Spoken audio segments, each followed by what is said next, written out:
Gracias por esta participación. Un placer. Ya el título te dice mucho, Naturaleza Muerta, y cuando lees un poquito de lo que se trataba la peli, la reseña y haber estado también en lo que fue el set y poder ver un poco, también te abría la cabeza para muchos lados. Y así se fue dando, empezamos a componer la canción para la peli. Necesitaba una canción así, fuerte, con un riff pesado, con el estribillo bien marcado, con buenos licks de viola, y bueno, tratamos de dejarlo lo más fiel a la película posible. Gastón fue el primero que leyó el guión. Sí, yo me acuerdo que bueno,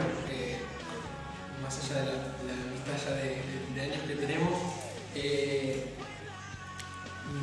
cuando me mostraste ese guión, bueno, yo soy activista también por el tema de los animales y toda esa temática, me pareció que estaba buenísima porque contrastaba varias facetas de todo lo que pasa dentro del activismo, obviamente en un contexto de una historia terrorífica, de suspenso, lo cual está genial porque acá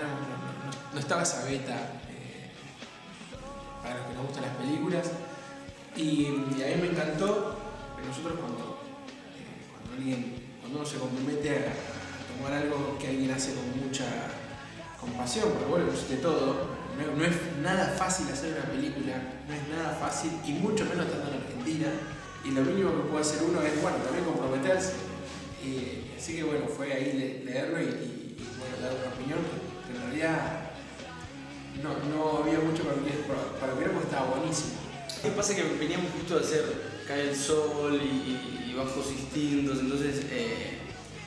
que yo estaba como re presente en los videos actuando, entonces dije, bueno, si es muy poquito, Gaby, ayudo, no te quiero arruinar la película tampoco. Así que la verdad que mi participación es nada, es apenas dos escenitas, pero la verdad que me gustó mucho. Me encantan las películas de ese género y que aparte toco todo muy de lejos y voy viendo y digo, debe estar muy bueno ahora con el lugar que vamos a usar ahora, lo acabo de ver,